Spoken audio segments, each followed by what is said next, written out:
नमस्कार साथियों, एक बार फिर से आपका स्वागत है आपके अपने चैनल पर, जिसके अंतर्गत हमने कक्षा 5 का गणित जो चैप्टर नंबर 5 शुरू कर रखा था। उसी मुहिम में आगे एक्सरसाइज 5.2 जो हमारी चल रही थी, प्रश्न 1 पहले हमने कर लिया था। आज उसी कड़ी के अंदर हम आगे प्रश्न नंबर 2 करने जा रहे हैं। देखिए क्या है प्रश्न नंबर 2। दी गई संख्याओं के समान गुणनखंड ज्ञात कीजिए। तो अब देखो क्या है, पिछले प्रश्न में हमने गुणनखंड ज्ञात किए थे। कोई भी अपने पास संख्या थी, हमने उसके क्या है गुणा के रूप में छोटे छोटे खंड किए, यानी कि उसके टुकड़े निकाले, देखे कि इस संख्या के हम छोटे से छोटे कितने कितने टुकड़े बना सकते हैं। अब इस बार क्या है, अब अपने को क्या 2 दे दिए, जैसे 8 और 12।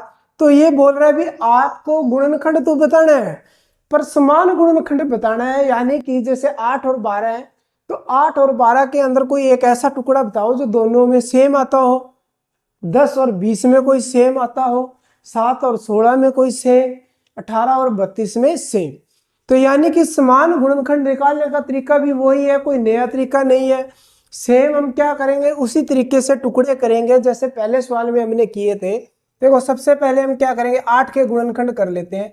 8 देखो 2 के पड़े में 4 पर, 4 गया 2 पर, फिर ये 2 गया 1 पर। तो हमारे पास 8 के टुकड़े क्या आए, 2 गुणा 2 गुणा 2 गुणा 1। अब इसी तरीके से क्या करेंगे, हम 12 के गुणनखंड कर लेते हैं। अब 12 देखो 2 के पड़े में 6 पर, फिर 6 आपका 2 के पड़े पर 3 पर, फिर 3 एकम 3। फिर हम तब तक जलते रहते हैं जब तक हमारा लास्ट में 1 नहीं आ जाता।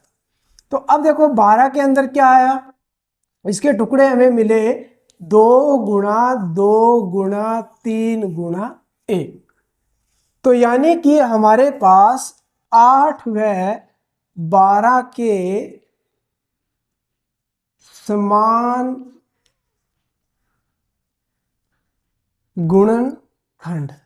समान जो गुणनखंड है हमारे पास, इधर लिख देता हूं थोड़ा सा भी, 8 और 12 के समान गुणनखंड। देखो समान का मतलब आप देख लो, जो 8 में और 12 में आया वो उसके सेम है। तो हम मिलान कर लेते हैं। एक देखो ये 2, एक ये 2 और एक भी जोड़ा बनना चाहिए।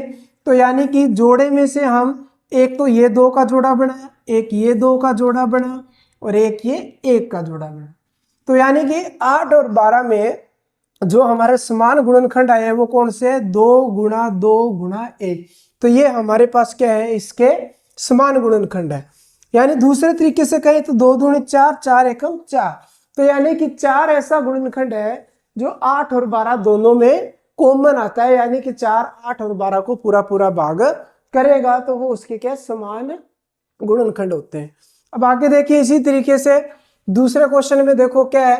पहले सेम हम क्या करेंगे, 10 के टुकड़े कर लेते हैं। 2 के पड़े पे जाएगा, लास्ट में 0 है तो 5 पे, फिर 5 एकम 5।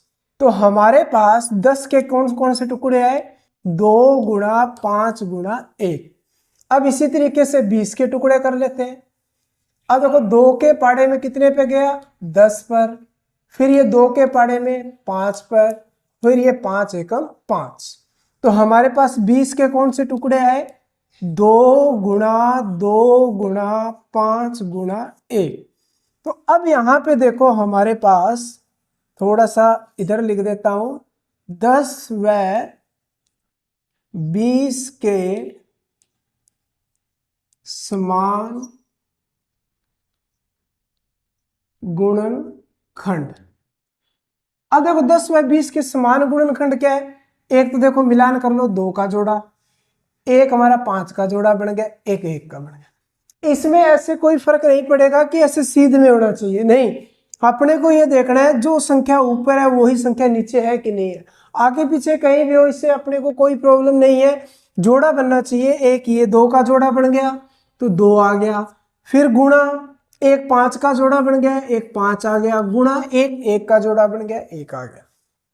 तो यहाँ पे देखो 2 दूनी 2 5 है 10, 10 एकम 10। तो कॉमन जो गुणनखंड क्या है, 10 आ गया।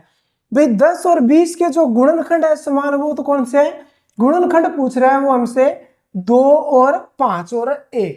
ये इसके क्या है, समान गुणनखंड है। पर आगे गुणा करने पे अपने को 10 मिलेगा, तो इसका कहने का मतलब ये है कि 10 वो गुणनखंड है जो 10 और 20 को पूरा पूरा भाग करेगा। ठीक है, सेम आगे देखिए इसी तरीके से हम इनके टुकड़े करते हैं। अब 7 का पहले 7 के गुणनखंड करते हैं। अब 7 किसी पाड़े में आता ही नहीं है खुद के अलावा, तो 7 के गुणनखंड क्या हुए, 7 गुणा a। अब 16 के गुणनखंड कर लेते हैं, थोड़ा इधर लिख देता हूं भाई। 7 के गुणनखंड हुए हमारे पास 7 गुणा 1। अब क्या है, 16 के गुणनखंड करते हैं, लास्ट में 6 है, तो यानी कि सम संख्या 2 से भाग हो जाएगी, 8 पे चला गया। फिर 2 पे जा रहा है 4, फिर 2 पे जा रहा है 2, फिर ये 2 पे जा रहा है 2 एकम 2। तो हमारे पास 16 के गुणनखंड क्या निकल के आए, 2 गुणा 2 गुणा 2 गुणा 2 गुणा 1। तो देखो 2 दूनी 4, 4 दूनी 8, 8 दूनी 16, 16 एकम 16। अब हम देखते हैं इन दोनों में कॉमन क्या है, यानी समान क्या है, एक जैसा कौन सा अंक है। तो इसमें तो 2 आ रहा है, इसमें 2 कहीं भी नहीं है, इसमें 7 है तो इसमें 7 कहीं नहीं है। अब कॉमन क्या मिल रहा है, एक है जो इसमें भी आ रहा है और एक है वो इसमें भी आ रहा है। तो यानी कि हमारे पास 7 व 16 के समान गुणनखंड कौन कौन से हैं, एक सिर्फ एक है। यानी कि 16 व 7 के अंदर कोई भी समान गुणनखंड नहीं है, केवल एक है जो 7 में भी आ रहा है और 16 में। अब देखिए आगे चौथा पार्ट। अब इसी तरीके से हम क्या करेंगे, पहले 18 के टुकड़े कर लेते हैं। 18 के गुणनखंड करो, देखो 2 के पाड़े में 9 पर, फिर 9 तो 2 के पाड़े में आता नहीं है, तो फिर हम क्या करेंगे, 3 के पाड़े पे, 3 के पाड़े पे 9, 3 पर, फिर हमारा 3 एकम 3। यानी हम तब तक करते जाते हैं जब तक हमारे पास लास्ट में क्या है, 1 नहीं आ जाता। तो 18 के गुणनखंड क्या है, 2 गुणा 3 गुणा 3 गुणा 1। अब आगे हम क्या करते हैं, इसी तरीके से 32 के गुणनखंड करते हैं। तो 32 लिख दिया। अब देखो 32 लास्ट में क्या है, 2 है, तो सम संख्या है, यानी 2 के पाड़े से पूरी पूरी भाग हो जाएगी। तो 2 के पाड़े में ये 16 पे, अब फिर सम संख्या आ गई, तो ये 2 के पाड़े में 8 पे, फिर ये 2 के पाड़े में 4 पर, फिर ये 2 के पाड़े में 2 पर, फिर ये 2 के पाड़े में 1। तो यानी कि हमारे पास 32 के जो टुकड़े बने हैं वो जो 1 2 3 4 5 5 बार हमारे पास क्या आया है, 2 आया है। तो इनको लिख लेंगे और गुणा में 1। चेक कर लो पहले थोड़ा सा, 2 दूनी 4, 4 दूनी 8, 8 दूनी 16, 16 दूना 32। तो यानी कि हमारे टुकड़े सही है। अब दोनों में कॉमन देखो, यानी समान देखो, एक जैसा जोड़ा कहाँ बन रहा है, 1 तो 2 का जोड़ा बन गया, 3 ऊपर है पर नीचे कहीं नहीं है, 1 हमारे पास 1 है। तो यानी कि हमारे पास 18 व 32 के समान गुणनखंड कौन कौन से हैं, एक तो 2 है और एक 1 है। अब आगे हम अगर इसकी गुणा करेंगे तो 2 एकम 2, मतलब 18 और 32 के अंदर कॉमन सिर्फ 2 ही है, जो 18 को भी पूरा पूरा भाग करेगा और 32 को भी पूरा पूरा भाग करेगा। तो इस तरीके से हम क्या है, कोई भी अगर हमें संख्याएं दी जाएगी और हमसे पूछा जाए कि गुणनखंड ज्ञात कीजिए, तो हम अकेला गुणनखंड पूछता है तो आप सीधा एक पार्ट करो, उसके जितने भी टुकड़े आए वो उसके गुणनखंड हो गए। अगर वो अपने से पूछ रहा है, कहता है भी दी गई संख्याओं में समान गुणनखंड, अब समान गुणनखंड हमेशा कम से कम हमें 2 संख्याएं मिलेगी, कम से कम 2 तो होगी, ज्यादा कितनी भी हो सकती है, वो 3 में पूछ सकता है, 4 में पूछ सकता है।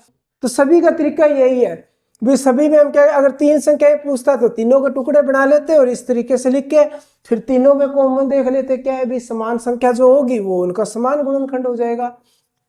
2 का पूछता है तो हमने 2 के बनाए और इस तरीके से देख लिया, सब में जो जो कॉमन आ रहा है यानी समान आ रहा है उसको लिख लिया, तो वो उसके समान गुणनखंड हो गए। तो इस तरीके से हम कोई भी अगर हमें अपने को संख्याएं मिलेंगी तो हम उसके समान गुणनखंड इस तरीके से निकाल सकते हैं। उम्मीद करता हूँ कि सभी को अच्छे तरीके से समझ में आ गए।